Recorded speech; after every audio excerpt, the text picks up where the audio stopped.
नमस्ते सबको और thank you for joining me. Kathopanishad के सेशन को हम कर रहे हैं। कल हमने 17-18 दो मंत्र किए थे। आज हम उसका अगला शुरू करेंगे। तो कल जब हमने इस पर बात की थी कि इसमें सारे इस वल्ली में, द्वितीय वल्ली में, इस चैप्टर में टोटल 25 मंत्र हैं। तो वो 25 मंत्र मेरे को लगता है कि कल अगले हफ्ते में खत्म हो जाएंगे हमारे सारे। तो मैं उसको समराइज भी कर दूंगा नेक्स्ट वीक। तो इनको समझ लेते हैं, फिर उसके बाद नेक्स्ट वल्ली यानी कि अगले जो भी चैप्टर है उस पर हम चलेंगे। और ये हमको याद रखना पड़ेगा या ध्यान रखना पड़ेगा कि जैसे हमने जब मुंडक उपनिषद को शुरू किया था तो वो स्टार्ट होता था शौनक और ऋषि को लेकर कि ऋषि ने ये बताया और शौनक ने ये बताया और ऐसे ऐसे ऐसे। लेकिन वो हर एक चैप्टर, उसके भी 6 चैप्टर थे, इस कठोपनिषद के भी 6 चैप्टर हैं। तो वो हर एक चैप्टर के बाद अपनी डेप्थ के लेवल को, ज्ञान के डेप्थ के लेवल को बढ़ाता गया और डीप करता गया। यही प्रथा है इन सब उपनिषदों की। तो यहाँ भी हमने देख लिया कि जो पहला चैप्टर था उसमें इतना ही आया था कि नचिकेता अपने पिता के साथ आर्ग्यूमेंट्स करता है, निकल जाता है, घर से चला जाता है, यम के द्वार पे पहुंच जाता है और अपने 3 प्रश्न पूछता है। इतना तक तो हमने फर्स्ट चैप्टर में पढ़ा था। बहुत ज्यादा इसमें इन डेप्थ सोचने की कोई बात नहीं थी। सेकंड चैप्टर से जब श्रेय और प्रेय पर स्टार्ट हुआ, जिसको हम कर रहे हैं, इससे ही सारा का सारा डेप्थ ऑफ नॉलेज स्टार्ट होता है। तो जरूरी बात है कि जब इसके बाद तृतीय वल्ली पर आ जाएंगे, थर्ड चैप्टर पर हम आ जाएंगे, तो जो डेप्थ है वो और इंटेंस हो जाएगी और भी इंटेंसिफाइड हो जाएगी। तो ये जरूरी होगा कि पुराने, अगर आपने नहीं सुना है तो पुराने को सुनकर फिर नए को सुनिए, तो कॉन्टिन्यूटी बनी रहेगी और आपको एक बेस पॉइंट मिलेगा कि हाँ भाई ये बात हुई थी, अब इस पर आगे बढ़ना है। तो इस चीज को ध्यान रखिएगा, ध्यान रख के आगे चलिए। कल हमने जो अपना नंबर 18 का मंत्र किया था, 18वां मंत्र, उस मंत्र में हमने देखा था कि उन्होंने, यम आचार्य ने अपना एक बेसिक प्लेटफॉर्म ऑफ प्रिंसिपल्स तैयार कर लिया है, जो वो बता रहे हैं कि मृत्यु के बाद क्या होता है।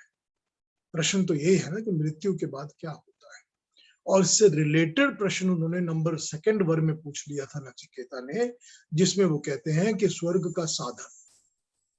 तो जरूरी बात है कि जब वो स्वर्ग का साधन पूछ रहे हैं तो स्वर्ग का साधन तो मृत्यु के बाद ही है।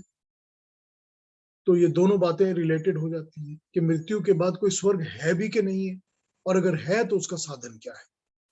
ठीक यही बातें चल रही थी। तो इन्होंने अपना जो प्लेटफॉर्म है वो ये क्लियर कर दिया है, बता दिया है कि मृत्यु तो शरीर की होती है और शरीर की मृत्यु होना निश्चित है। जो भी पैदा होता है वो मरता भी जरूर है। ये मृत्यु शरीर की आवश्यक है, जरूरी है, होगी ही। तो मृत्यु के बाद क्या होता है?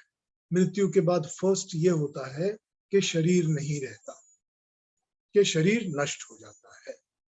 ठीक, ये मृत्यु के बाद नंबर 1।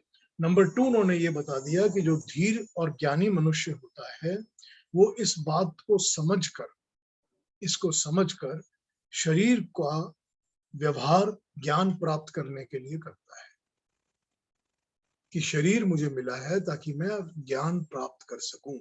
शरीर मुझे eat drink and B Mary के लिए नहीं मिला है। शरीर मुझे ये नहीं मिला कि सारा जीवन खाते रहो, भोग करते रहो, शराब पीते रहो और लड़कियों के पीछे भागते रहो, पैसा कमाते रहो, बस इस कारण से शरीर नहीं मिला। शरीर मुझे मिला है ज्ञान प्राप्त करने के लिए।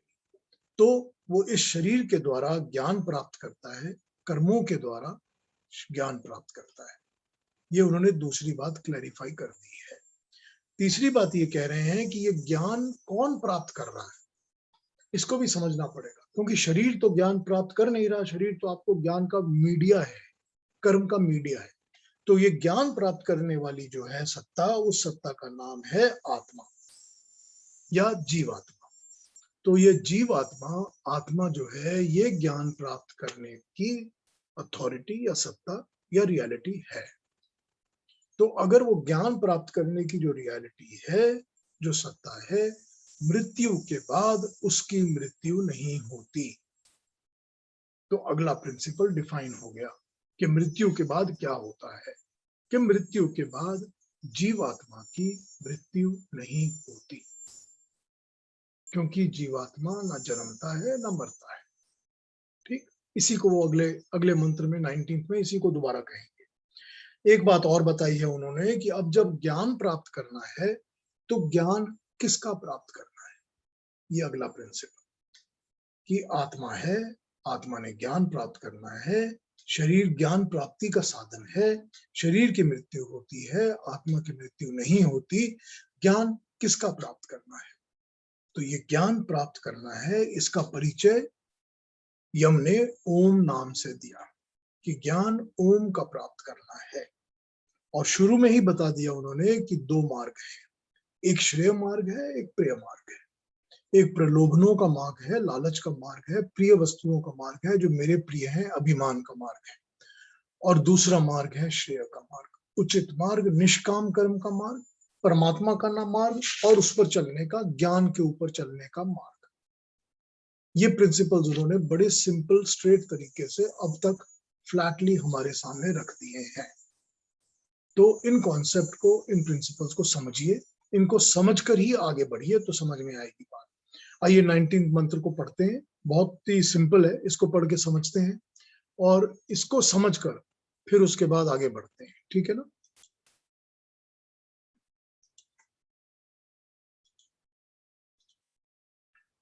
आइए 19वां मंत्र कहता है, हंता चेन मयंते हंतुम हतश्चेन मयंते हतम उभौ तौ न विजानितो नायम हंति न हन्यते। हंता मारने वाला, चेत यदि, मन्यते मानता है, समझता है, हंतुम मार दिया, हतः मारा गया, मरा हुआ, चेत अगर, मन्यते मानता है, समझता है, हतम मारा गया, मर गया, उभौ दोनों, तव वे, न नहीं, विजानितः जानते, न अयम नहीं यह, हंति मरता है, न नहीं, हन्यते मारा जाता है, नष्ट होता है। ये मंत्र गीता में भी आया है, इसी तरह उसको बताया गया है कि मारने वाला ये समझता है कि मैंने आत्मा को मार डाला है, या मरने वाला समझता है कि मैं आत्मा मर गया हूं। तो दोनों ये नहीं जानते कि जीवात्मा न मरता है, न मारा जा सकता है, ना मर सकता है, ना मारा जा सकता है, ना मरता है।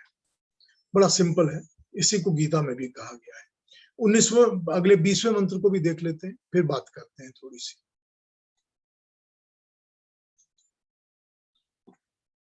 अनोरयिण्यान महंतो महीयानात्मास्यः जंतोर्निहितो गुहायाम तमक्रतु पश्यति वीतशोको धातु प्रसादान महिमानम आत्मनः। अणु, अणु से भी छोटा, अणियान अति सूक्ष्म, महत बड़े से भी महियान बड़ा, अधिक बड़ा, आत्मा परमात्मा, अस्य इस जंतो जन्मधारी प्राणी के निहित उपस्थित स्थित है, गुहायाम गुहा में, हृदय के आकाश में, तम उसको अक्रतु कर्म जाल से मुक्त, पश्यति देखता है, जानता है, वीत शोक शोक रहित, धातु बुद्धि के समझ से, प्रसादात निर्मल होने से, कृपा से, प्रसाद स्वरूप, महिमानम महिमा को, आत्मनः परमात्मा की।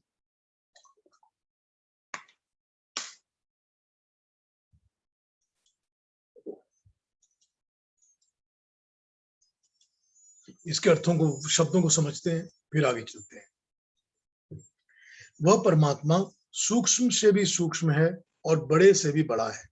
वो हर प्राणी के अंतः में, हृदय आकाश में विद्यमान रहता है, मगर उसको देख जान वही सकता है जो सब कामनाओं को, सब कामना से पूर्ण सांसारिक कर्मों से मुक्त हो चुका हो, सब काम जिसके निष्काम हो चुके हो, जो उस परमात्मा को जानकर शोक रहित हो गया हो या हो जाता हो। ये उस धात्री, धारण करने वाले परमात्मा की कृपा है, प्रसाद है। आइए अब इसको समझना शुरू करते हैं मंत्र को। ये मंत्र कह रहा है कि सूक्ष्म से भी सूक्ष्म वो परमात्मा है जो सबके अंदर विराजमान है। ये प्रिंसिपल है, साइंस का प्रिंसिपल है कि जो वस्तु स्थूल होती है उससे कम स्थूल या उससे सूक्ष्म वस्तु उसमें समा सकती है। ठीक है, अग्नि इन सब से ज्यादा सूक्ष्म होती है। तो जो वायु होती है वो हर कैविटी में, हर गैप में समा जाती है, चलते चलते फैल जाती है। हर जगह हम हवा देखते हैं, हवा हर जगह पहुंच जाती है, लेकिन अग्नि वायु से भी अधिक सूक्ष्म होती है, इसीलिए वो वायु के अंदर भी समा जाती है, यानी कि वायु को हीट कर देती है अग्नि, या ठंडा कर देती है अग्नि। तो दोनों तरह से वायु के अंदर समा के प्रभावित करती है। इसी तरह से जल, हम देखते हैं कि जल जो होता है वो पृथ्वी से, मट्टी से ज्यादा सूक्ष्म होता है, इसीलिए जल जो होता है वो जैसे ही मट्टी पर पड़ता है वो मट्टी के अंदर समा जाता है, अंदर चला जाता है, सूक्ष्म होता है इसीलिए। लेकिन जल से सूक्ष्म अग्नि होती है, इसीलिए वो जल को गर्म कर सकती है, ठंडा कर सकती है, उसके अंदर समा सकती है। मोटे से मोटे लोहे के टुकड़े के अंदर अग्नि समा सकती है, उसको गर्म कर देती है। जो सूक्ष्म वस्तु होती है वो अपने से ज्यादा स्थूल वस्तु के अंदर समा जाती है। यही प्रिंसिपल है। जीवात्मा शरीर से सूक्ष्म होती है, जो जीवात्मा होती है वो शरीर से सूक्ष्म होती है, इसीलिए वो शरीर के अंदर समा जाती है, समा पाती है। और जो परमात्मा है वो जीवात्मा से भी सूक्ष्म है, उससे ज्यादा सूक्ष्म कुछ नहीं है। तो जो परमात्मा है वो जीवात्मा से भी ज्यादा सूक्ष्म है और उससे सूक्ष्म कुछ नहीं है। तो इसीलिए परमात्मा जो है वो हर एक शरीर में समा जाता है, समाता है, विद्यमान है, रहता है। ठीक है, और उन सब के कार्यों को, हर शरीर के कार्य को, हर शरीर के मानसिक चिंतन को, हर शरीर के शारीरिक कर्म को, वाचिक कर्म को, हर चीज को वो परमात्मा ऑब्जर्व करता है, देखता है, साक्षी है उस बात का। सो जैसे वो एक शरीर में, या जैसे एक शरीर के अंदर हमारी जीवात्मा अंदर जाती है, जाकर एक्सपेंशन का काम स्टार्ट करती है, कार्य स्टार्ट करती है, हर अंग में अपना कंट्रोल लगा के, हर अंग को कंट्रोल करके उससे काम लेना शुरू करती है, वैसे ही जो परमात्मा है वो सारे ब्रह्मांड के अंदर बैठकर सारे ब्रह्मांड को वैसे ही चलाता है, जैसे हमारी आत्मा हमारे शरीर को चला रही होती है। वैसे ही परमात्मा सारे ब्रह्मांड को उसी तरह से उसमें फैलकर महान तरीके से महिमामान होकर ब्रह्मांड को चला रहा है, चलन दे रहा है। ये एक जीवात्मा और परमात्मा का परस्पर कंपैरिजन किया है कि जीवात्मा की सूक्ष्मता और उसकी महानता क्या है। कि उसकी सूक्ष्मता है कि वो शरीर में समाती है, महानता है कि वो सारे शरीर को चलाती है। उसी तरह से वो परमात्मा जो है उसकी सूक्ष्मता कितनी है कि अति सूक्ष्म है, वो जीवात्मा के साथ साथ शरीर में समा सकता है, और असीम महानता है उसकी, सारा ब्रह्मांड उसकी महानता का प्रतीक है। ये समझ जब संसार में उलझे हुए गोरख धंधों से मनुष्य को आएगी तो मनुष्य उनसे छूट जाएगा, इनसे किनारा करेगा, अपने कर्मों को निष्काम करेगा, तभी ये समझ उसमें आएगी और अंत में बैठे परमात्मा को वो जान पाएगा। जीवात्मा जब परमात्मा को जान पाएगा तो शोक रहित हो जाएगा, और वो परमात्मा को धारण करने वाला परमात्मा उसको धारण करेगा। जब वो परमात्मा को धारण करेगा तो परमात्मा उसको धारण करेगा, और परमात्मा उसको धारण करके अपने होने का अपना आभास, अपना ज्ञान प्रसाद रूप में उसको देगा। तो ये इस मंत्र में कहा गया है।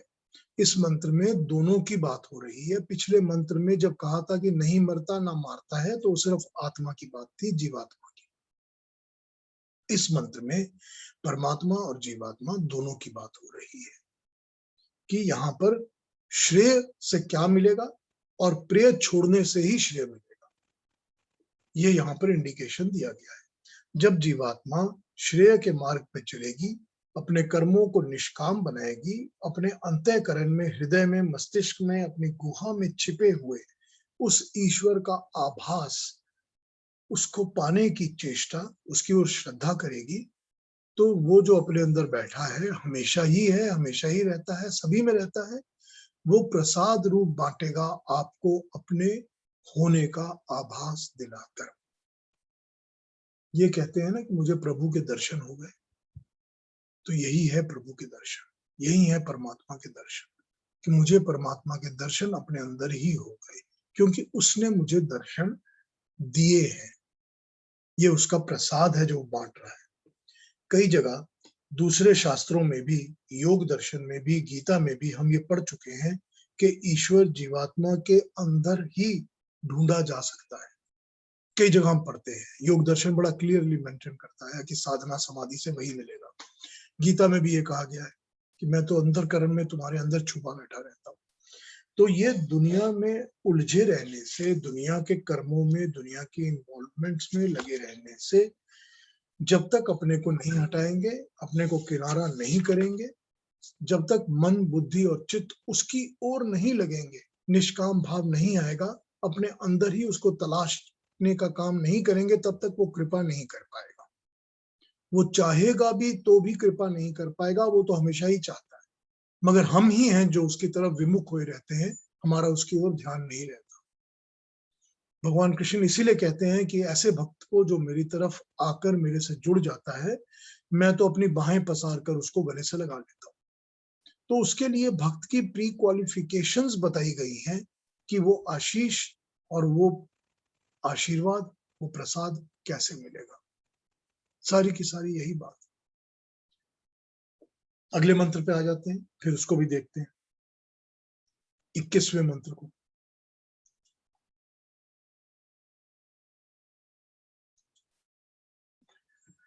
आसीनो दूरम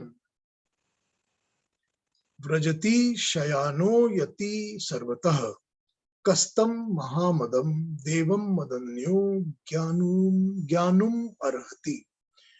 ये फिर परमात्मा के बारे में कहा जा रहा है। आसीन बैठा हुआ, दूरम दूर, व्रजति पहुंचा हुआ, शयनः सोया हुआ, यति जाता है, सर्वतः सब ओर, कह कौन, तम उस, महामदम आनंद स्वरूप मस्त, देवम देव को, मदन्य मुझसे भिन्न, ज्ञानुम जानने को, ज्ञातुम जानने को, अर्हति सामर्थ्य है।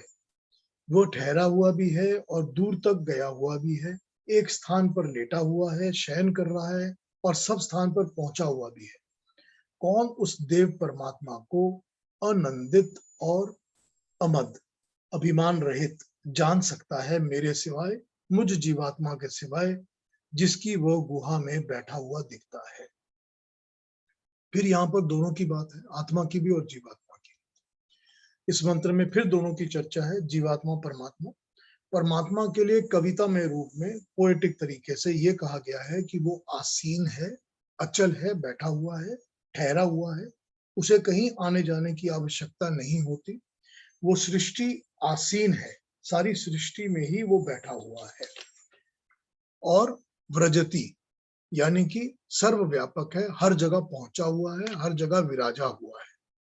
शयन अनपर्टर्ब्ड, अनडिस्टर्ब्ड, एक रस अपने ही स्वरूप में सदा, अपने ही अधिपत्य में बड़े आराम से सदा रहता है। सदा सर्वव्यापक है, सारा ब्रह्मांड, सभी में उसका स्वामित्व हमेशा रहता है।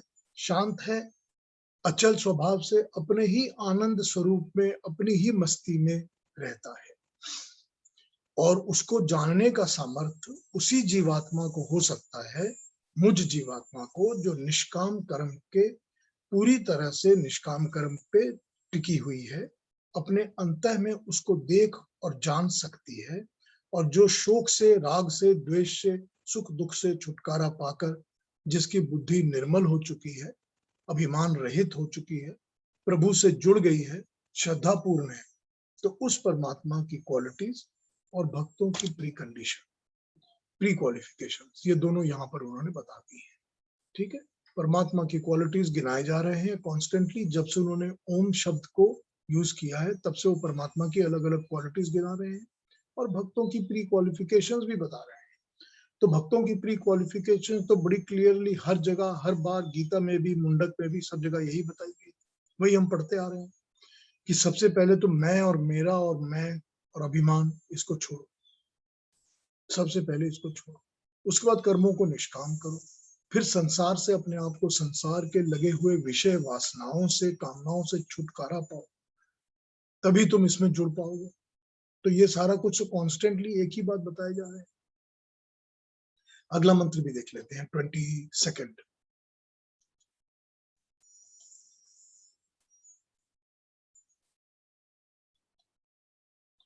अशरीरम शरीरेष्वनस्वस्थे अनवस्थेषु अवस्थितम महांतम विभु महात्मानं मत्वा धीरो न शोचति। अशरीरम शरीर रहित, निराकार जिसका शरीर नहीं होता, शरीरेषु साकार पदार्थों में, शरीर वालों में, अनवस्थेषु अस्थिर चलायमान चंचल, अतस्थितम अचल स्थिर नॉट इन मोशन, महानतम महान अनंत महिमाशाली विभुम व्यापक आत्मनम परमात्मा को मत्वा जानकर धीरह ज्ञानी धीर पुरुष न नहीं शोचती शोक करते।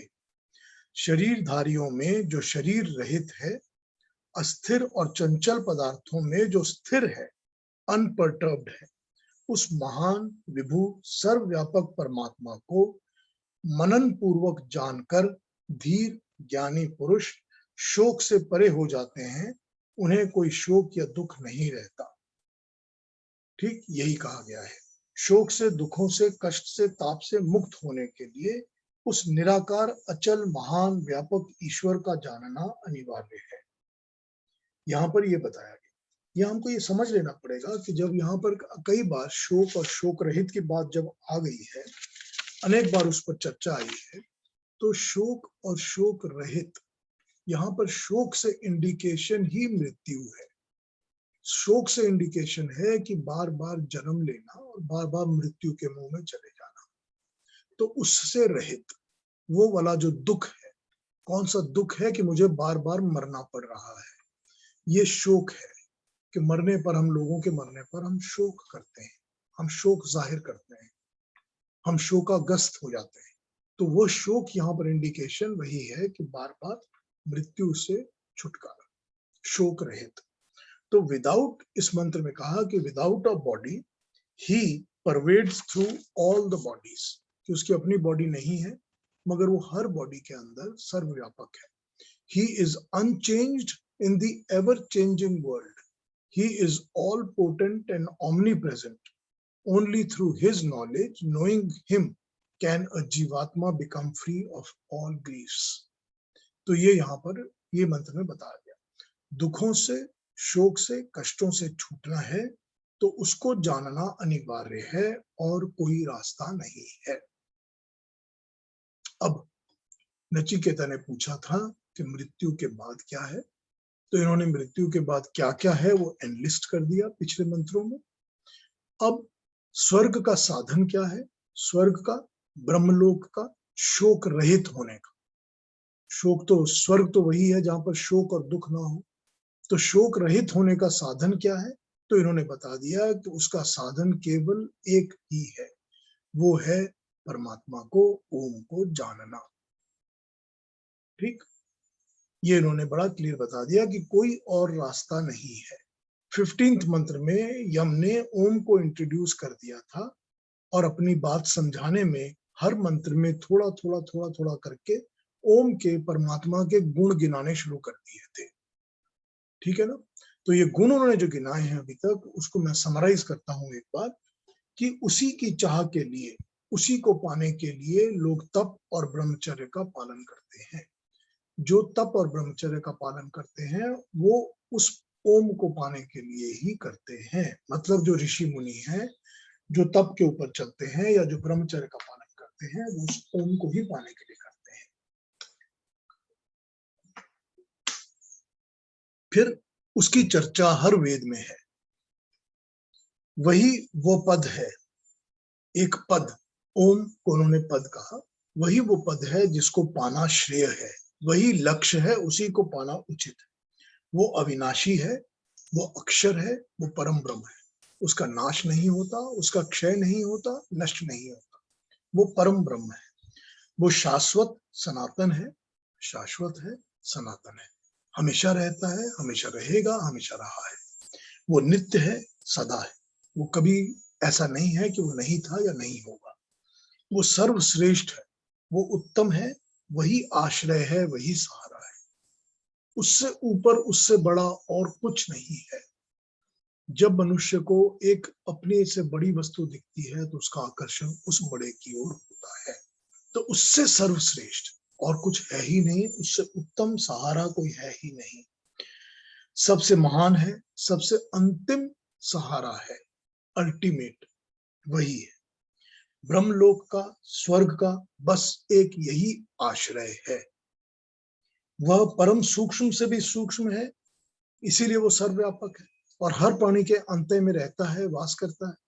वो महान से भी महान है, सारी सृष्टि के ऊपर अपना आधिपत्य जमाता है, सारा ब्रह्मांड वही चलाता है।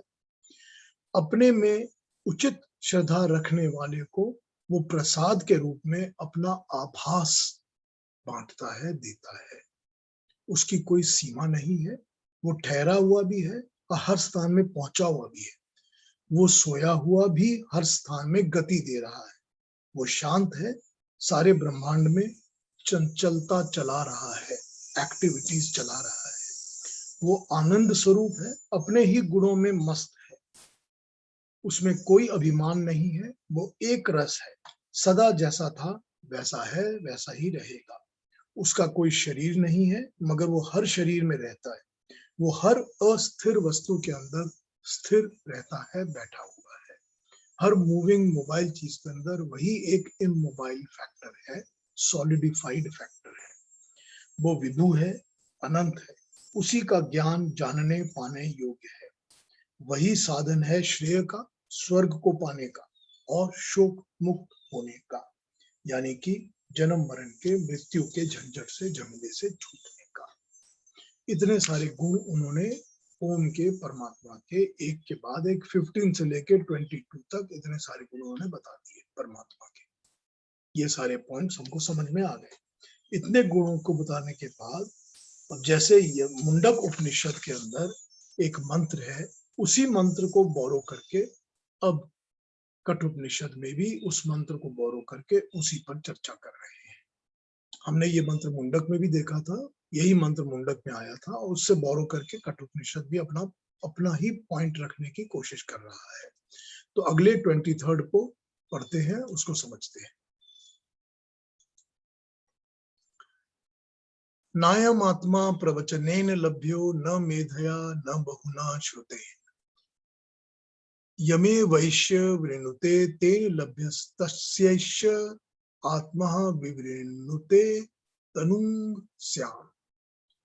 नायम, न यह नहीं, आत्मा परमात्मा प्रवचनेन उपदेशों से, प्रवचनों से, भाषणों से लभ्य पाया जाता, प्राप्त होता है।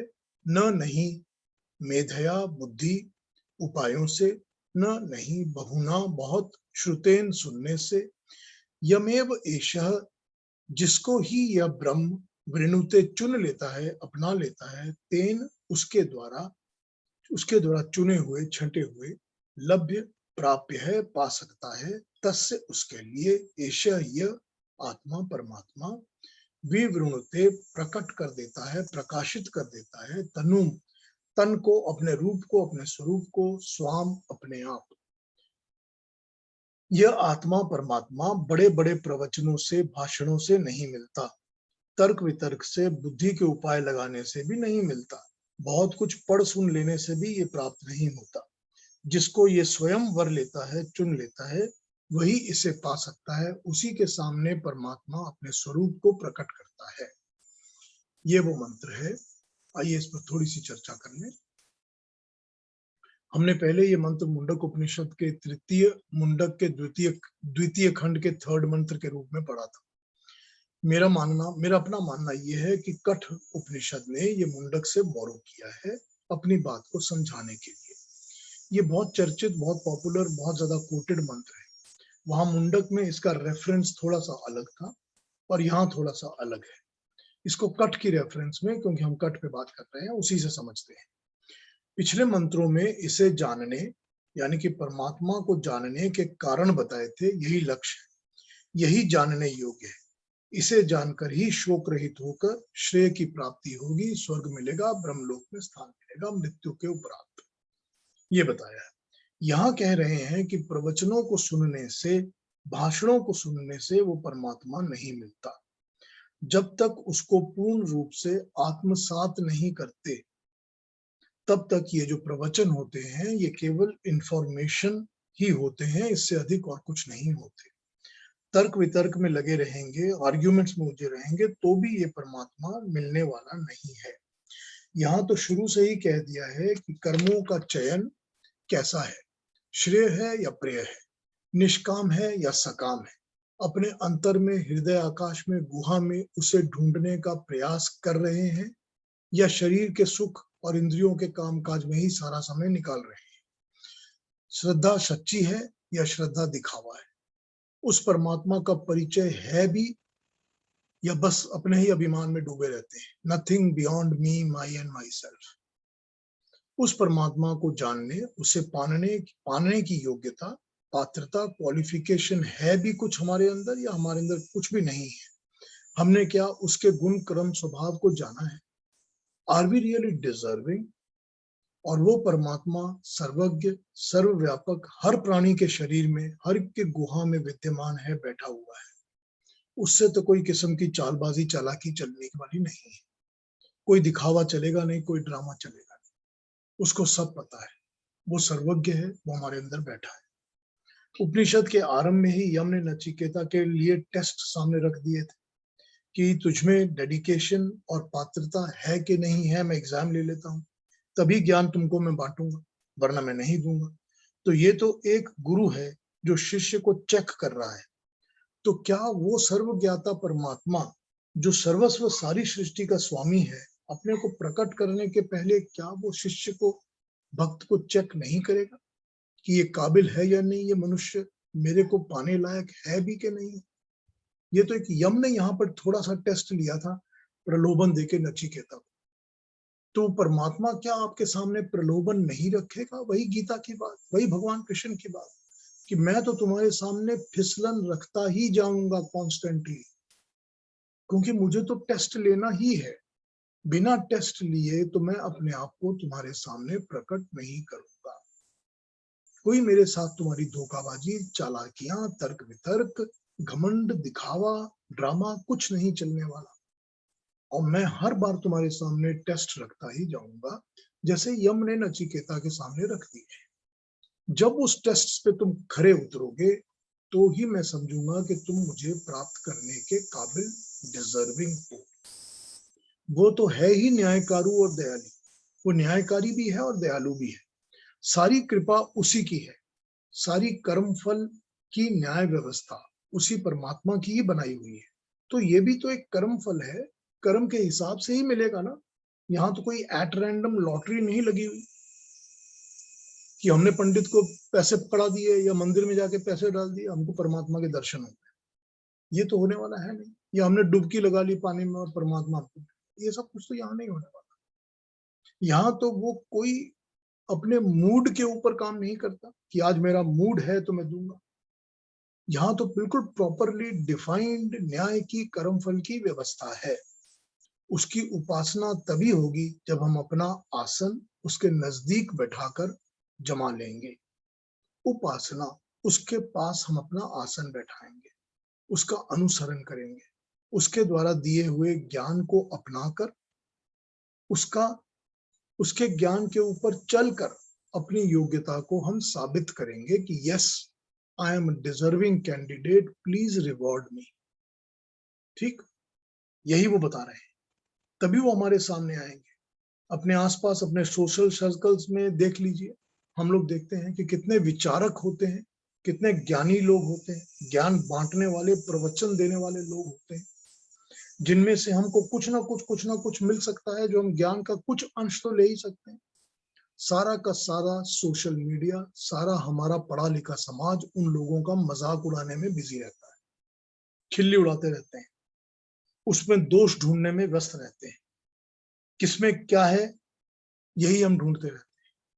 ये सारा वो बिकाऊ मीडिया है, जिसका काम है हमको पथ से निकालना, हमको भ्रष्ट करना, हमारी मान्यताओं को, हमारे विश्वासों को, परंपरा को तोड़ना। ये उसी में लगे रहते हैं और हम भी उसी में लगे रहते हैं। अपने अज्ञान और अभिमान के कारण उनके साथ जुड़े रहते हैं। सारे प्रवचन, सारा ज्ञान हवा में उड़ जाता है, नथिंग गेन्ड। तो ऐसे तो ज्ञान नहीं मिलता, और ऐसे परमात्मा तो क्या ही मिलेगा। भगवान कृष्ण तो यही कहते हैं कि मैं हर बार तुम्हारे सामने टेस्ट रखता ही जाऊंगा। जब भक्त को अपने आप को प्रूव कर लेगा, टेस्ट पास कर लेगा, तो मैं बाहें पसार कर उसको गले लगा लूंगा, क्योंकि मैं उसको डिजर्व समझूंगा। यही बताया है।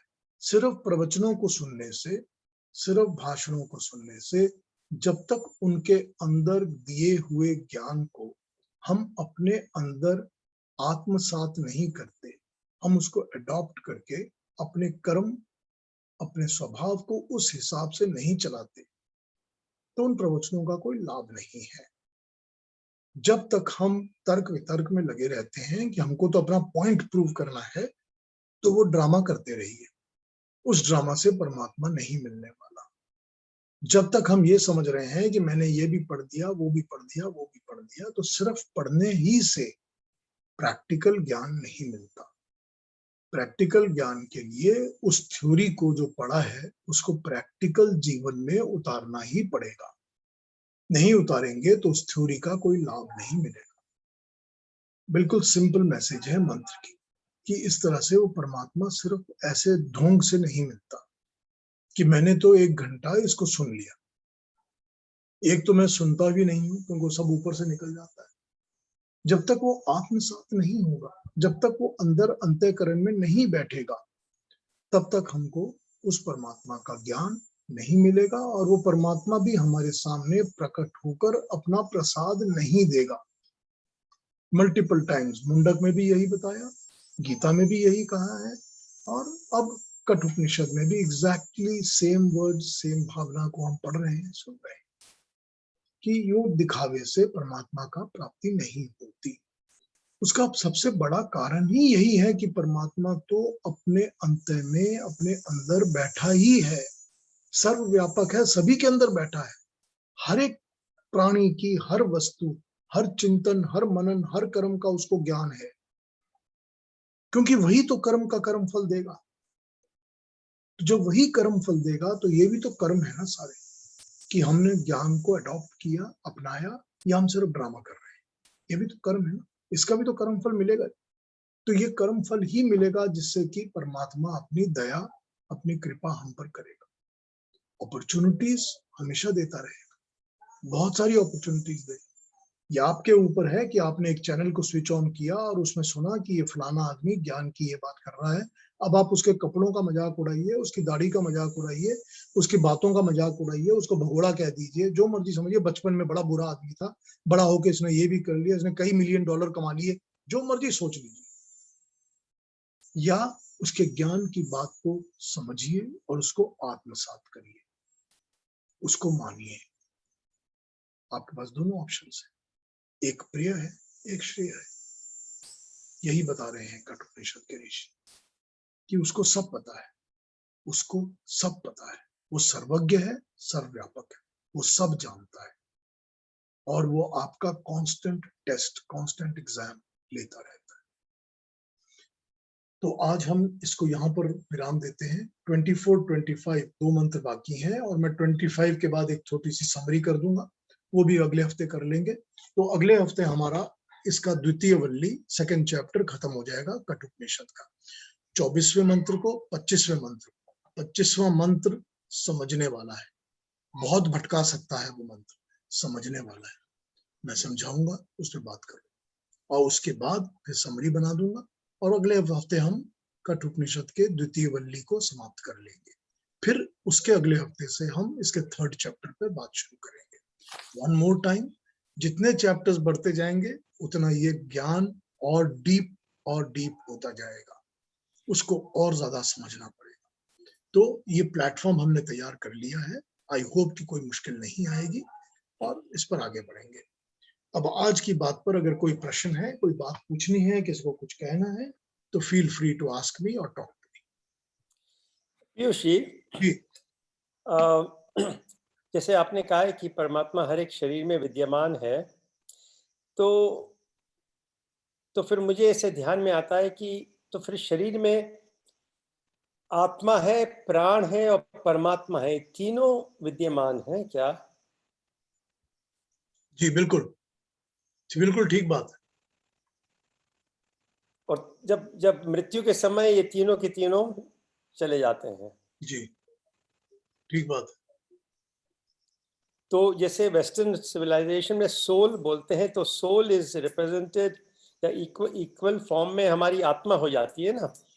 हाँ, वेस्टर्न कॉन्सेप्ट में अगर हम सोल को समझेंगे तो वो आत्मा ही होगी, जीवात्मा जिसको कहते हैं। तो उनमें दो चीज मिसिंग है, परमात्मा और प्राण मिसिंग है उनमें। नहीं, ब्रेथ तो है ना उसमें भी ब्रेथ तो है ही कि ब्रेथ सबके अंदर है। नहीं, पर उनके कॉन्सेप्ट में नहीं है। हाँ, पता नहीं अब ये है कि नहीं है। मेडिकल कॉन्सेप्ट में तो होता ही होगा।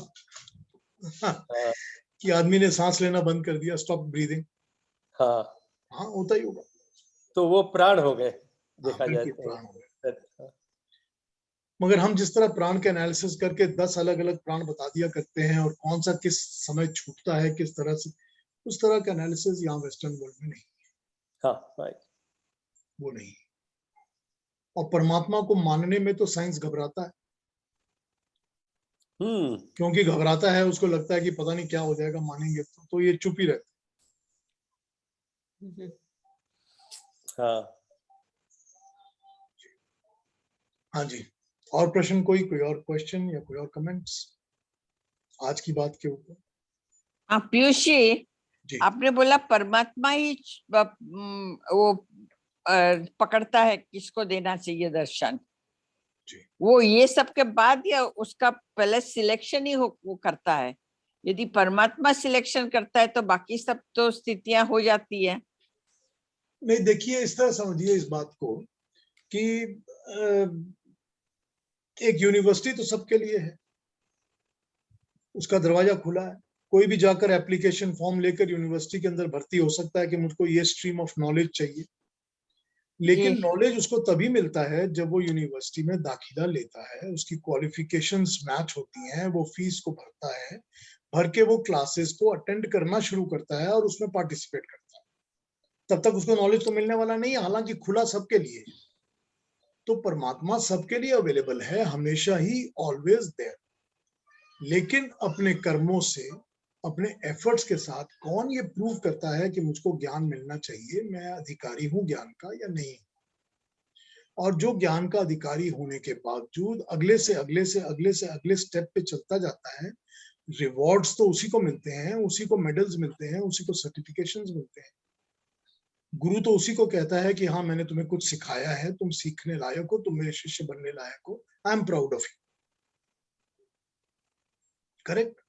तो ये चीज तो उसी लेवल पर आप समझ लीजिए कि मनुष्य, हर मनुष्य के लिए परमात्मा अवेलेबल है, क्योंकि वो सबके अंदर है। लेकिन कौन सा मनुष्य इसको अगले लेवल तक एफर्ट करके लेके जाता है, कौन नहीं लेके जाता, बस वही बात है। बराबर है। तो इंदिरा बहन जी आप आ गए हैं, आपका जन्मदिन है, बहुत बहुत शुभकामनाएं। शुभकामनाएं इंदिरा बहन, हैप्पी बर्थडे। थैंक यू, मुबारक आपको, बहुत बहुत बधाई। Thank you. बहुत बधाई जी। अभी है थोड़े और 5-7 मिनट और 10 मिनट, कुछ और पूछना है किसी ने, कोई और कमेंट्स करना है?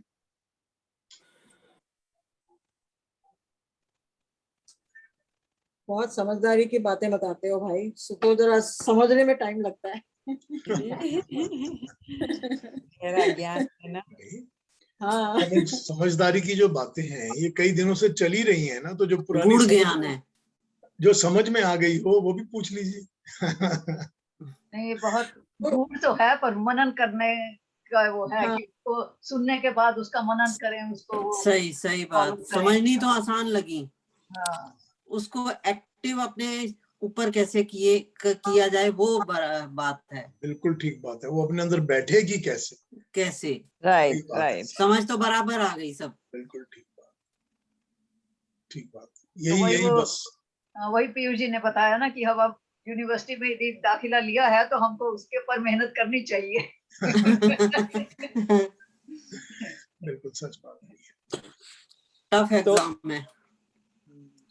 हाँ जी, तो बस क्या आज रैप अप करें या कुछ और पूछना बताना है? ये कहते हैं कि यत पिंडे तत् ब्रह्मांडे, तो इसका विपरीत भी हो सकता है कि यत ब्रह्मांडे तत् पिंडे।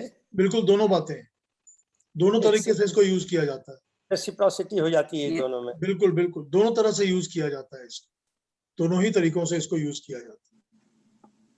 बिल्कुल, जो पिंड होता है वो सारे ब्रह्मांड को रिप्रेजेंट करता है और जो ब्रह्मांड होता है वो सारे पिंड को रिप्रेजेंट करता है। बिल्कुल।